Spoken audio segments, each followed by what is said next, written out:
Hello dear students. आज की class में हम एसएससी सीजीएल 2023 में पूछा गया इंग्लिश पेपर को डिस्कस करेंगे। तो चलिए स्टार्ट करते हैं। तो आज का पहला क्वेश्चन है, the frog adopts itself to live both in water and on land। यहाँ पे बताया जा रहा है क्वेश्चन में कि जो फ्रॉग होता है, जो मेढक होता है, वो लैंड पे भी रह लेता है और वाटर में भी रह लेता है।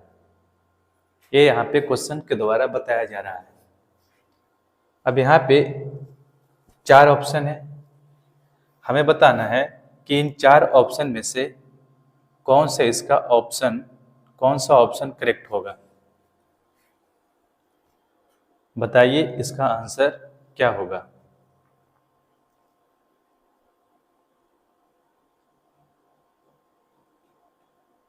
देखिए यहाँ पे द फ्रॉग सब्जेक्ट है, एडॉप्ट्स वर्ब है और इट सेल्फ इसका ऑब्जेक्ट है।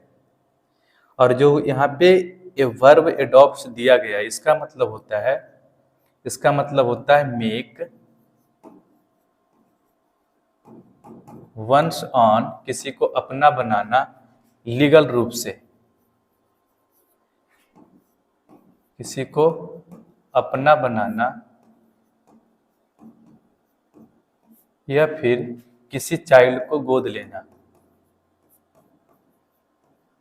किसी चाइल्ड को गोद लेना। एडॉप्ट का मतलब होता है किसी बच्चे को गोद लेना, अपना बनाना लीगल रूप से, उसको बोलते हैं एडॉप्ट। अब यहाँ पे जो ऑप्शन दिया गया है, 3 ऑप्शन यहाँ पे और है, उसको भी हम डिस्कस कर लेते हैं, उसका मतलब को समझ लेते हैं कि इसका मतलब क्या होता है। एक है अल्टर। अल्टर जो होता है ये भी वर्ब होता है। इसका मतलब होता है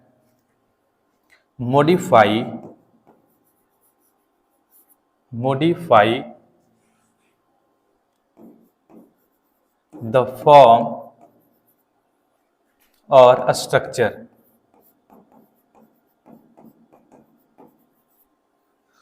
अल्टर का मतलब होता है उसके फॉर्म में, अगर किसी चीज का फॉर्म है, स्ट्रक्चर है, अगर फॉर्म और स्ट्रक्चर में परिवर्तन करते हैं, उसमें बदलाव लाते हैं, तो उसको बोलते हैं क्या हम? अल्टर। क्या बोलते हैं? अल्टर। एक वर्ड है एडॉप्ट। तो ये एडेप्ट है, इसका मतलब होता है स्किलफुल,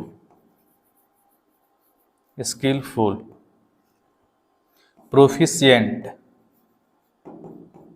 जो निपुण होता है उसको प्रोफिशिएंट, स्किलफुल, एक्सपर्ट। हिंदी में इसको बोल सकते हैं निपुण। तो जो पर्सन किसी फील्ड में क्या होता है? एक्सपर्ट होता है, प्रोफिशिएंट होता है, उसको क्या बोलते हैं? एडेप्ट, मतलब कुशल या निपुण बोलते हैं उसको। एडाप्ट ये वर्ब है। इसका मतलब होता है एडजस्ट टू न्यू इन्वायरमेंट। इसका मतलब होता है, जो एडाप्ट है, इसका मतलब होता है वातावरण में अपने आप को ढाल लेना, सिचुएशंस के अनुसार वातावरण में ढल जाना या खुद को ढाल लेना, क्या कहलाता है? एडाप्ट। अब क्वेश्चन में लिखा हुआ है द फ्रॉग एडॉप्ट्स। अब क्या करेगा जो फ्रॉग है, वो क्या करेगा? किसी को अपना बनाएगा, इटसेल्फ को अपना बनाएगा, या फिर अपने स्ट्रक्चर को चेंज करता है। लैंड पे और वाटर में रहने के लिए क्या वो अपने स्ट्रक्चर को चेंज करता है? तो हम बोलेंगे नहीं, ये स्ट्रक्चर को चेंज नहीं करता है, वो अपने आप को उसके अनुकूल ढल जाता है, अपने आप को ढाल लेता है। तो इसका जो सही आंसर हो जाएगा वो हो जाएगा option number 3। 3 is the right answer. Next question करते हैं। नेक्स्ट क्वेश्चन है a place where coins medals और टोकन्स आर मेड। बताया जा रहा है कि उस प्लेस को हम क्या बोलते हैं जिस प्लेस पे मेडल्स, क्वाइंस, टोकन्स को बनाया जाता है, उसको क्या बोलते हैं? क्या उसको हच बोलते हैं, मोनेस्ट्री बोलते हैं, मिंट बोलते हैं, या फिर हैंगर बोलते हैं? आप सभी को बताना है कि इन चार ऑप्शन में से क्या होगा इसका आंसर।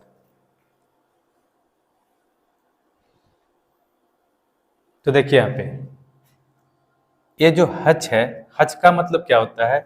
एक वुड का बॉक्स होता है। क्या होता है? अब बॉक्स होता है या फिर केज होता है वेयर स्मॉल एनिमल, जो छोटा एनिमल्स होता है, स्मॉल एनिमल्स आर केप्ट। जैसे इसको बोल सकते हैं हम हिंदी में पिंजरा। एक छोटा सा बक्सा होता है लकड़ी का बना हुआ, ठीक है, जिसमें क्या रखा जाता है? छोटे एनिमल्स को रखा जाता है, उसको बोलते हैं हच। मोनेस्ट्री का मतलब क्या होता है? तो मोनेस्ट्री का मतलब होता है एक प्लेस होता है, a place where monks live, जहाँ पे ऋषि मुनि साधु संत रहा करते हैं, उसको बोलते हैं monastery. A place, a place where, a place where monks live. एक ऐसा प्लेस जहाँ पे ऋषि मुनि संत साधु रहे करते हैं, उसको बोलते हैं मोनेस्ट्री। मिंट का मतलब क्या होता है? तो मिंट का मतलब होता है टकसाल। टकसाल का मतलब जहाँ पे क्वाइंस, टोकन्स और मेडल्स बनाया जाता है, ढाला जाता है, उसको बोलते हैं मिंट। हैंगार का मतलब क्या होता है? एक क्या होता है? एक बिल्डिंग होता है जहाँ पे एक बड़ा सा बिल्डिंग होता है जहाँ पे प्लेन्स को रखा जाता है, जहाँ पे प्लेन्स को रखा जाता है, इसको बोलते हैं हिंदी में विमानगिरी। विमानगिरी। तो इसका आंसर हो जाएगा मिंट। नेक्स्ट क्वेश्चन करते हैं। अगला क्वेश्चन है, क्या लिखा हुआ है? Appropriate option date can substitute the underline segment. देखिए यहाँ पे क्या है, ये जो हेल्प ईच अदर है, ये अंडरलाइन पार्ट है। इस अंडरलाइन पार्ट को इस अंडरलाइन पार्ट में क्या करेक्शन करें ताकि सेंटेंस सही हो जाए? लिखा हुआ है यहाँ पे we all should help each other.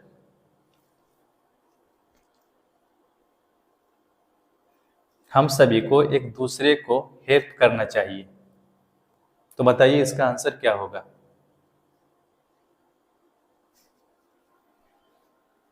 एक वर्ड होता है ईच अदर, एक होता है वन एंड अदर। दो वर्ड होता है, एक होता है ईच अदर, एक होता है one and other. Each other का प्रयोग हम करते हैं टू और मोर देन टू पर्सन के लिए, more than two. One and other का प्रयोग करते हैं more than two, more than two के लिए। लेकिन एक बात यहाँ पे ध्यान रखना है कि जो इसका प्रयोग होता है ईच अदर का, उसका प्रयोग हम करते हैं किसी डिफिनिट नंबर के साथ। अगर नंबर डिफिनिट हो तब प्रयोग करेंगे ईच अदर का। अगर नंबर डिफिनिट नहीं है तो हम प्रयोग करेंगे वन एंड अदर का। अब क्वेश्चन में लिखा गया है बी ऑल। यहाँ बी ऑल जो है नंबर डिफिनिट नहीं है। यहाँ पे बी ऑल से हमें ऐसा कोई मतलब पता नहीं चल रहा है कि ये डिफिनिट नंबर है। तो अगर नंबर डिफिनिट नहीं है तो यहाँ पे हम ईच अदर का प्रयोग ना करके प्रयोग करेंगे वन एंड अदर का। किसका प्रयोग करेंगे? वन एंड अदर का। करेक्ट आंसर होगा इसका ऑप्शन नंबर 3। नेक्स्ट क्वेश्चन करते हैं। क्वेश्चन है the police have not yet been able to solve the case, it seems to be dash। इस ब्लैंक को फिल करने के लिए 4 इडियम्स दिया गया है। इन 4 इडियम्स में से कौन सा आंसर इसका होगा? क्वेश्चन में बोला जा रहा है the police have not yet been able to solve the case. बोला जा रहा है कि पुलिस जो है अभी तक इस केस को एबल करने में, मतलब फाइंड करने में, इसको सॉल्व करने में सक्षम नहीं है। ठीक, इट सिम्स ऐसा लगता है, टू बी क्या होगा यहाँ पे?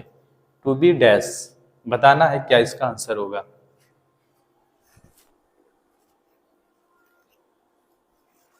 सबसे पहले क्या करते हैं, इन चारों जो इडियम्स है इसका मतलब समझते हैं। तो फर्स्ट है इन अ पिंक। इन अ पिंक का मतलब होता है अच्छी स्वास्थ्य, गुड हेल्थ। क्या होता है? Good health, good health. A hard nut to crack का मतलब होता है very difficult, very difficult situation, very difficult situation. Turning over new leaf का मतलब होता है, इसका मतलब होता है बुरी आदत को छोड़ देना, और बुरी आदत को छोड़ देना और अच्छी कदम उठाना, मतलब अपनी जिंदगी को जीने के लिए फिर से अच्छी तरीके से शुरुआत करना, क्या कहलाता है? Turning over a new leaf. In a nutshell का मतलब होता है संक्षिप्त में या संक्षेप में, इसको बोल सकते हैं हम वेरी ब्रीफली, वेरी ब्रीफली। अब यहाँ पे बताना है हमको कि यहाँ पे मीनिंग क्या कन्वे हो रहा है, क्या गुड हेल्थ का हो रहा है, या फिर संक्षेप वेरी ब्रीफली का हो रहा है, या फिर turning over a new leaf का हो रहा है। तो हम बोलेंगे यहाँ पे मीनिंग जो कन्वे हो रहा है वो हो रहा है वेरी डिफिकल्ट सिचुएशंस। वो जो सिचुएशन रहा होगा केस वाला वो वेरी डिफिकल्ट रहा होगा, इसी वजह से अभी तक सोल्व जो है केस नहीं हो पाया है। तो इसका करेक्ट आंसर क्या हो जाएगा? Option number 2। Option number 2 is the right answer. Next question करते हैं।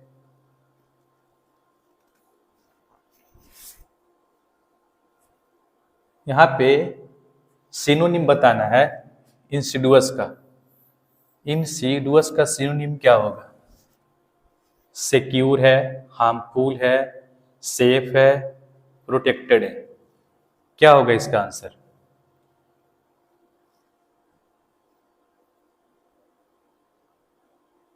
तो यहां पे सिक्योर हो गया, सेफ हो गया और प्रोटेक्टेड हो गया। ये तीनों जो है यहाँ पे सिनोनिम्स हैं। क्या है? सिनोनिम्स हैं। इंसिडियस का मतलब क्या होता है? इसका मतलब होता है डेंजरस,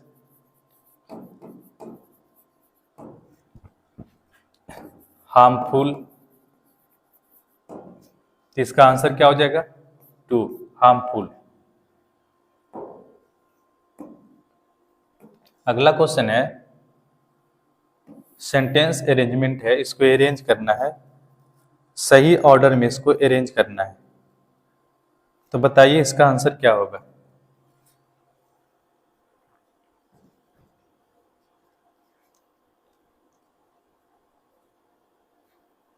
देखिए, सेंटेंस अरेंजमेंट को सोल्व करने के लिए ये जरूरी नहीं है कि हम उसका मतलब समझें, उसका मीनिंग निकालें, ये जरूरी नहीं है। हम सिर्फ क्या करेंगे, कीवर्ड को ध्यान देते हुए, सेंटेंस जो कीवर्ड है उसको ध्यान देते हुए कनेक्ट करेंगे। तो चलिए स्टार्ट करते हैं इसको। ए में लिखा हुआ है through a subtle analysis Woolf raises certain concern regarding discrimination against women in a male dominated society। B में लिखा हुआ है it is also against the need. देखिए यहाँ पे क्या लिखा हुआ बी में लिखा हुआ इट इज ऑल्सो अगेंस्ट, ए भी उसके अगेंस्ट है, ए भी उसके विरोध में है। ए बात अगर हम बोल रहे हैं कि ए भी उसके अगेंस्ट में है, तो इसका मतलब ये हुआ कि इससे पहले कोई और चीज रहा होगा, कोई और रहा होगा जो उसके अगेंस्ट रहा होगा। तो इसका मतलब ये हुआ कि जो ऑप्शन बी है इससे सेंटेंस शुरू नहीं होगा, तो बी वाला जो है वो सबसे पहले नहीं आएगा। तो 3 ऑप्शन जो है, ऑप्शन नंबर 3 जो है वो नहीं होगा। आगे पढ़ते हैं। आगे लिखा हुआ है इन शेक्सपियर्स सिस्टर्स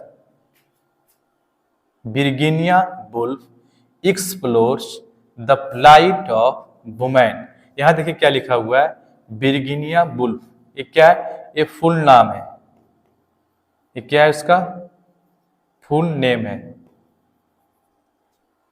और यहां पे देखिए क्या लिखा हुआ है, वुल्फ। ये क्या है? शॉर्ट नेम है, या फिर इसको बोल सकते हैं ये लास्ट नेम इसका है। तो लास्ट नेम का प्रयोग हम बाद में करेंगे, पहले फुल नाम का प्रयोग करेंगे। पहले हम फुल नेम का प्रयोग करेंगे तभी लास्ट नेम का प्रयोग करेंगे। इसका मतलब ये हुआ कि जो ए ऑप्शन सी है, ए पहले आएगा ए का, पहले आएगा ए का। इसका मतलब ए से सेंटेंस, ए से जो अरेंजमेंट है वो नहीं होगा, तो ए वाला भी नहीं होगा, तो ऑप्शन 2 खत्म हो गया। ठीक है, अब चलते हैं ऑप्शन 4 पे। It is against. देखिए यहाँ पे क्या दिया हुआ है, इट इज अगेंस्ट, और ए है इट इज ऑल्सो अगेंस्ट। इसका मतलब है डी और बी एक साथ आएगा, और एक साथ आएगा भी तो डी पहले आएगा, डी पहले आएगा और बी बाद में आएगा। अब हमें देखना है कि डी पहले और बाद में भी कौन है, कहाँ पे है। तो यहाँ पे नहीं है, डी पहले है, बी बाद में है, तो आंसर हो जाएगा option number 1। Correct answer is the option number 1। Next question करते हैं।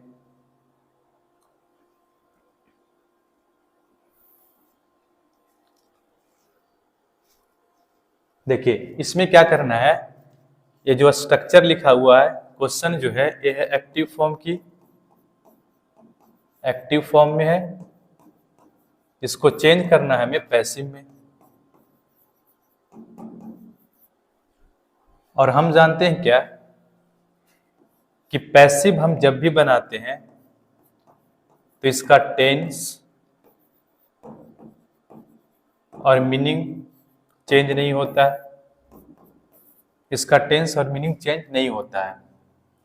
और दूसरी बात ये ध्यान रखना है कि जो एक्टिव फॉर्म का सब्जेक्ट होता है उसका ऑब्जेक्ट पैसिव में सब्जेक्ट बन जाता है। क्या बन जाता है? सब्जेक्ट बन जाता है। अब देखिए अगर इसको हम ध्यान से देखें तो ये जो सेंटेंस लिखा हुआ है ये एक्टिव फॉर्म में तो है ही, उसके साथ साथ ये क्या है, ये इंट्रोगेटिव सेंटेंस है। क्या है? इंट्रोगेटिव सेंटेंस है। और अगर पैसिव एक्टिव जो स्ट्रक्चर है इंट्रोगेटिव है, तो पैसिव बनाएंगे तो क्या होगा? इंट्रोगेटिव होगा। और इंट्रोगेटिव सेंटेंस की जो शुरुआत होता है वो या तो हेल्पिंग वर्ब से होगा या फिर WH वर्ड से होगा, या तो WH वर्ड से होगा या फिर हेल्पिंग वर्ब से होगा। अब यहाँ पे चलते हैं, ऑप्शन को देखते हैं। तो फर्स्ट ऑप्शन में लिखा है माई टिकट सब्जेक्ट है, वर हेल्पिंग वर्ब है, स्टोलेन मेन वर्ब है, बाई प्रीपोजिशन है, और हु जो है प्रीपोजिशन का ऑब्जेक्ट है। यहाँ पे देखिए 2 गलती है। एक गलती क्या है कि बाई प्रीपोजिशन होता है, इसके बाद हम इसका ऑब्जेक्ट लिखते हैं, लेकिन ए हु जो है ए रिलेटिव प्रोनाउन है और इसका यूज हम करते हैं सेंटेंस में एज अ सब्जेक्ट। तो ये बाई के बाद जो हु लिखा हुआ है ये भी गलत है। दूसरा गलती इसमें क्या है कि यहाँ पे सब्जेक्ट लिखा हुआ है, सब्जेक्ट के बाद वर है, और वर के बाद यहाँ जो हेल्पिंग वर्ब है उसके बाद वर्ब की थर्ड फॉर्म है। इसका मतलब है स्टेटमेंट है। क्या है? स्टेटमेंट है। तो स्टेटमेंट जो होता है वो होता है असर्टिव सेंटेंस, और असर्टिव सेंटेंस के बाद में लास्ट में जो हम लगाते हैं वो क्या रहता है? फुल मार्क्स रहता है, फुल स्टॉप रहता है यहाँ पे। लेकिन यहाँ पे क्या दिया हुआ है? Question mark. इस वजह से ऑप्शन 1 गलत हो गया। ऑप्शन नंबर 2 में है माई टिकट सब्जेक्ट है, वाज हेल्पिंग वर्ब है, स्टोलन वर्ब है, बाई प्रीपोजिशन है, हुम इसका ऑब्जेक्ट है। यहाँ पे भी देखिए 2 गलत है। एक तो ये गलती है कि यहाँ पे स्टेटमेंट है, फुल मार्क्स यहाँ पे क्वेश्चन मार्क लगाया गया है। दूसरा गलती है कि सब्जेक्ट प्लूरल है, इसके साथ हमें वर्ब लिखना पड़ता है, इसके वजह से गलती हो गई। यहाँ पे देखिए क्या है? बाई प्रीपोजिशन है, इसके बाद हुम रहता तो सही हो सकता था, लेकिन यहाँ भी सही नहीं हो सकता क्योंकि गॉट लिखा हुआ है, थर्ड फॉर्म की वर्ब नहीं है, यहाँ पे बी की फॉर्म नहीं है, तो ये भी गलत हो गया। बच गया मेरे पास option 4 is the right answer. By whom were my tickets stolen. Correct answer option number 4।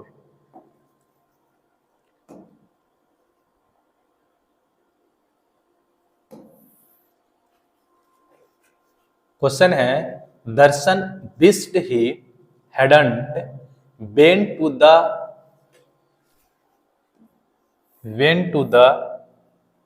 park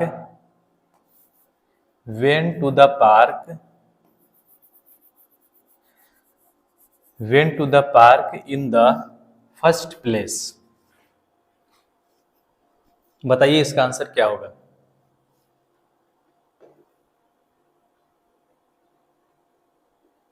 देखिए यहां पे ही सब्जेक्ट है, hadn't हेल्पिंग वर्ब है, went मेन वर्ब है, और हम सभी क्या जानते हैं? हैज, हैव और हैड। ये जब as a helping verb use होता है, इसके साथ हम परफेक्ट फॉर्म की वर्ब लगाते हैं, वर्ब की थर्ड फॉर्म। लेकिन यहाँ पे वेंट V2 है, वेंट क्या है? V2 है, इसके वजह से ए वाला जो पार्ट है ये गलत हो गया। वेंट के जगह हमें लिखना पड़ेगा गोन। क्या लिखना पड़ेगा? गोन। तो इसका आंसर हो जाएगा option number 2। Option number 2 is the right answer.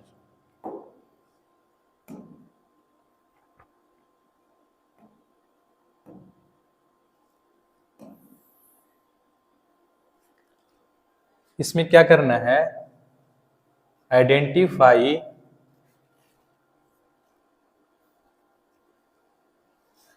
क्या करना है? Identify the option that rectifies the underline spelling error in the given sentence. देखिए इसमें क्या बनाना है? ये जो इम्प्लीमेंटेशन का जो वर्ड लिखा हुआ है इसमें एरर है, ये क्या है? इनकरेक्ट है, इसको करेक्ट करना है, और करेक्ट करने के बाद बताना है कि कौन सा इसका आंसर है और कौन सा ऑप्शन करेक्शन है, करेक्ट है, वो बताना है।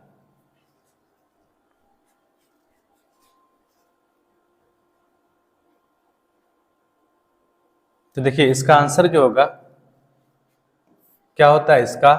I am implementation.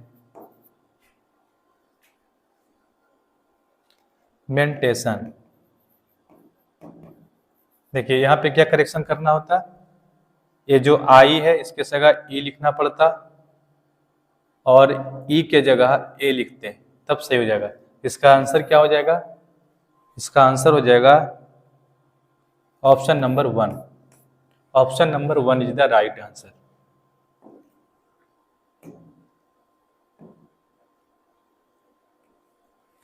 Israel has been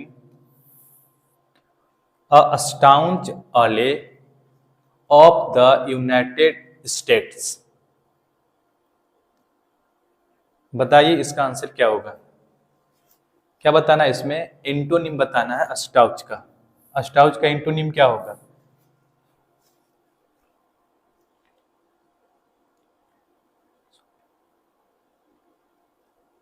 देखिए स्टाउंच का मतलब क्या होता है, तो स्टाउंच का मतलब होता है फेथफुल,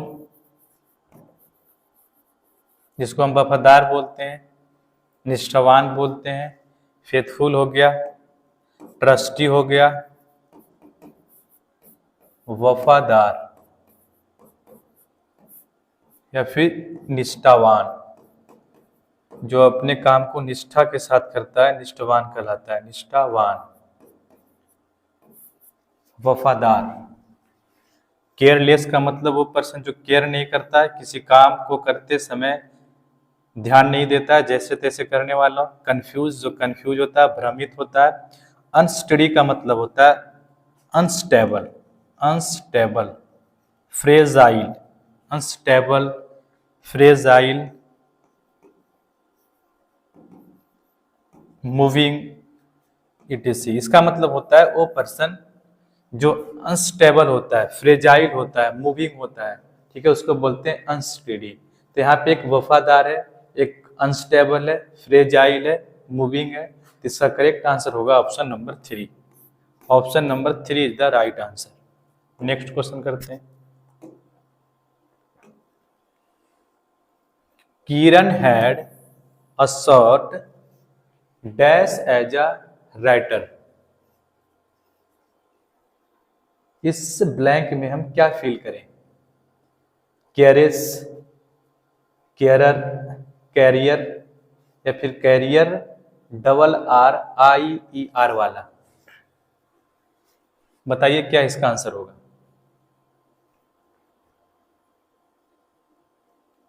देखिए यहाँ पे जो केयर रेस लिखा गया है, इसका मतलब होता है वर्ब होता है। क्या होता है? ये होता है वर्ब। इसका मतलब होता है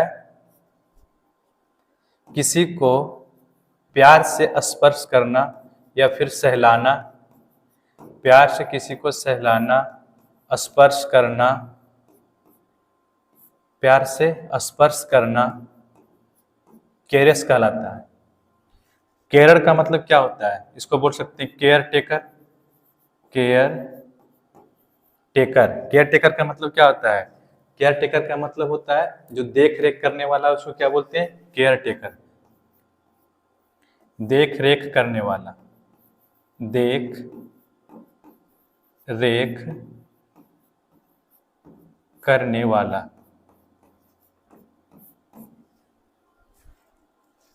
कैरियर का मतलब होता है जॉब या फिर प्रोफेशन।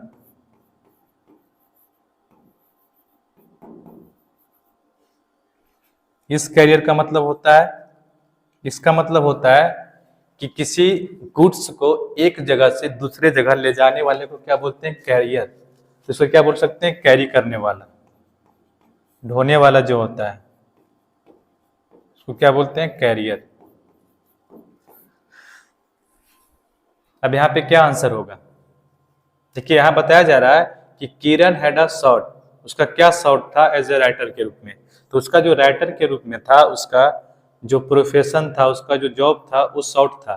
तो क्या आंसर होगा इसका? Carrier. Correct answer option number 3। उसका जो कैरियर था एज ए राइटर, वो क्या था? शॉर्ट था।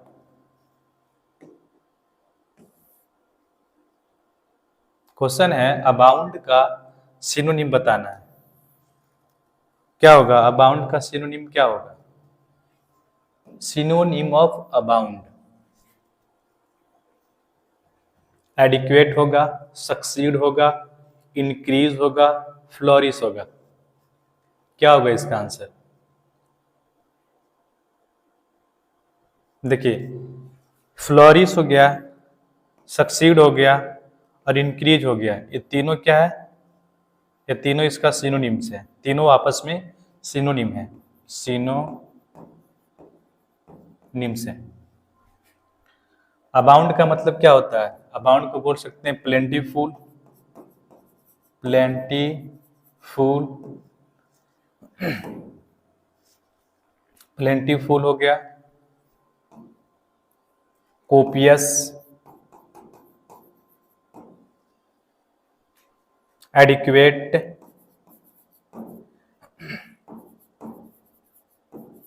तो इसका आंसर क्या हो जाएगा? एडिक्वेट। Right answer 1।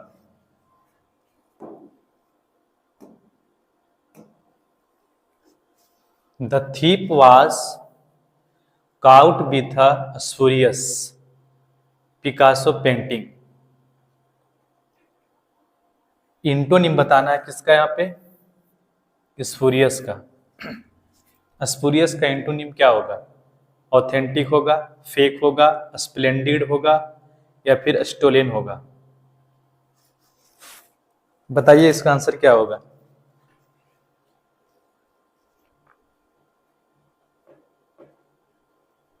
देखिए स्फूरियस का मतलब क्या होता है?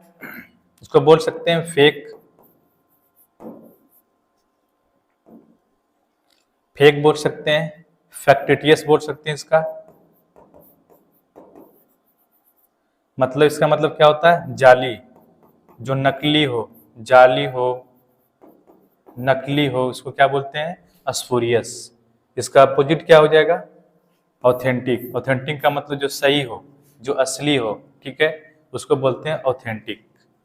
तो आंसर हो जाएगा इसका क्या? Option number 1। नेक्स्ट क्वेश्चन करते हैं।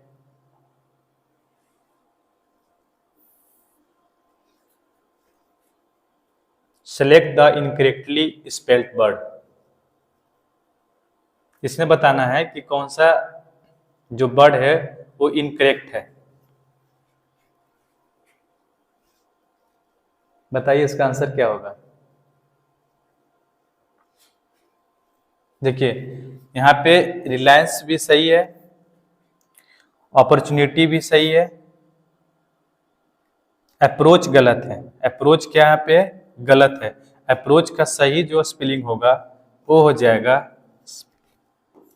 इसका जो मीनिंग सही होगा, स्पेलिंग होगा double A double P ROACH, approach. क्या होगा? Approach. Correct answer is the right answer 3। क्या होगा? Option number 3। नेक्स्ट क्वेश्चन करते हैं।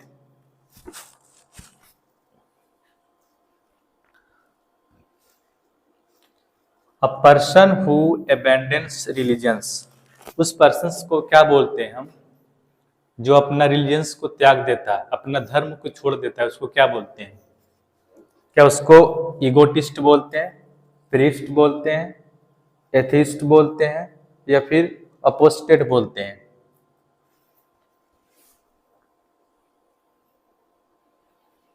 तो वैसे पर्सन जो अपना रिलीजन्स को त्याग देता है उसको हम बोलते हैं एपोस्टेट। एपोस्टेट का मतलब होता है वो पर्सन जो अपना धर्म को त्याग देता है, उसको बोलते हैं धर्म त्यागी। क्या बोलेंगे? धर्म त्यागी। आंसर होगा ऑप्शन नंबर 4, धर्म त्यागी। धर्म त्यागी, धर्म को त्यागने वाला। एथिस्ट का मतलब क्या होता है? तो एथिस्ट हम उसको कहते हैं जो ये मानता है कि नेचर में गॉड एग्जिस्ट नहीं करता है, भगवान नहीं होता है, उसको क्या बोलते हैं? उसको बोलते हैं एथेइस्ट। प्रीस्ट किसको बोलते हैं? प्रीस्ट बोलते हैं हम पुजारी को। वो पर्सन क्या होता है? वो रिलीजियस पर्पस के लिए, उसको एक पर्सन होता है, उस पर्सन को रिलीजियस पर्पस के लिए ट्रेन किया जाता है। वो ट्रेंड पर्सन होता है रिलीजियस पर्पस के लिए, उसको क्या बोलते हैं? प्रीस्ट। प्रीस्ट का मतलब होता है पुजारी। तो इसका आंसर हो जाएगा ऑप्शन नंबर 4। नेक्स्ट क्वेश्चन करते हैं।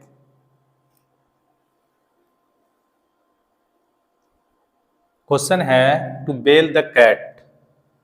क्या होगा इसका answer? To bell the cat का मतलब क्या होता है? क्या इसका मतलब टू फीड पेट्स, पालतू को खिलाना कुछ, to play with kids, kids के साथ खेलना, टू लव कैट्स, कैट्स को प्यार करना, या टू फेस रिस्क? आंसर होगा इसका to face risk. Correct answer हो जाएगा ऑप्शन नंबर 4। Next question.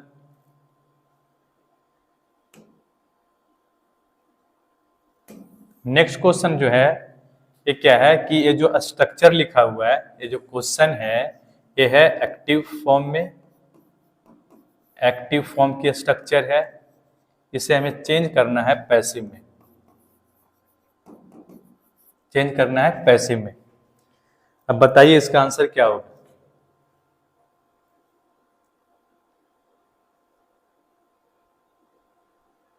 तो देखिए अभी बताए हैं कि अगर पैसिव में हम चेंज करते हैं तो क्या करते हैं, टेंस को ध्यान देते हैं कि टेंस चेंज नहीं होना चाहिए और मीनिंग भी चेंज नहीं होना चाहिए, मीनिंग भी चेंज नहीं होना चाहिए। अब चलते हैं क्वेश्चंस पे। क्वेश्चन में क्या लिखा हुआ है, द लिटिल बॉय सब्जेक्ट है, कॉल्ड, अब यहाँ पे क्या है, वर्ब है। यहाँ देखिए वर्ब जो है ये V2 फॉर्म की है, V2 फॉर्म की है, इसका मतलब पास्ट फॉर्म की वर्ब है, मतलब पास्ट फॉर्म, पास्ट टेंस है। अगर स्ट्रक्चर एक्टिव में पास्ट टेंस है तो पैसिव में भी क्या होगा, पास्ट टेंस होगा।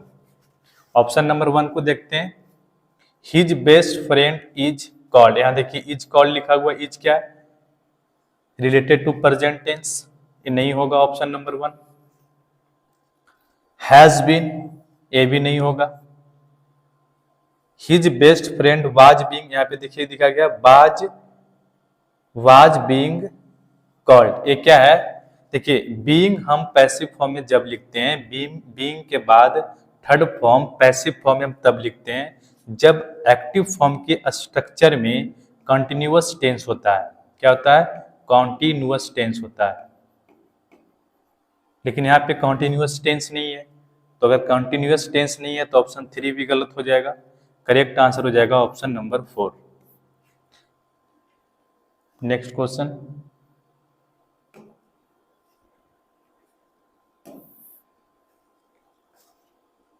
अ person who hates and avoids other people. हमें बताना है कि उस पर्सन को हम क्या बोलते हैं जो अदर पीपल्स को अवॉइड्स करता है, जो अदर पीपल से नफरत करता है, उसको क्या बोलेंगे हम। क्या उसको हर्मिट बोलेंगे, उसको मिसेंथ्रोप बोलेंगे, उसको मैसोचिस्ट बोलेंगे। तो वैसे पर्सन जो अदर्स पर्सन को क्या करता है, अवॉइड करता है और उससे नफरत करता है, उसको क्या बोलते हैं, मिसेंथ्रोप।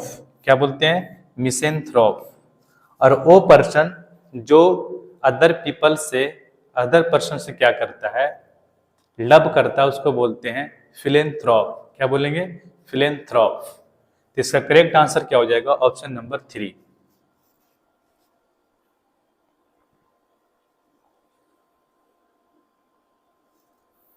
यहाँ पे कर्टेल का इंटोनिम बताना है। कर्टेल का इंटोनिम क्या होगा, बताइए इसका आंसर क्या होगा। कर्टेल का इंटोनिम क्या होगा।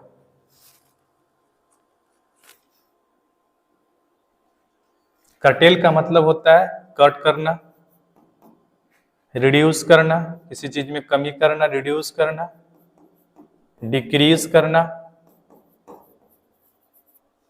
इसका आंसर क्या हो जाएगा, इंक्रीज करना। Right answer option number 4। ये आज का लास्ट क्वेश्चन है।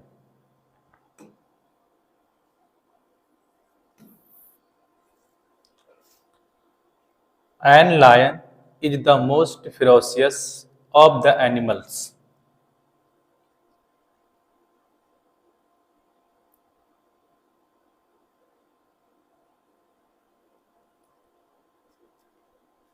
बताइए इसका आंसर क्या होगा। देखिए इसका आंसर हो जाएगा ऑप्शन नंबर 4। देखिए एल क्या है, कॉन्सोनेंट साउंड का लेटर है। क्या है, कॉन्सोनेंट साउंड का लेटर है। कॉन्सोनेंट साउंड के लेटर के साथ हम ए का प्रयोग करते हैं, ना कि एन का। ये गलत हो जाएगा। Correct answer is the option number 4।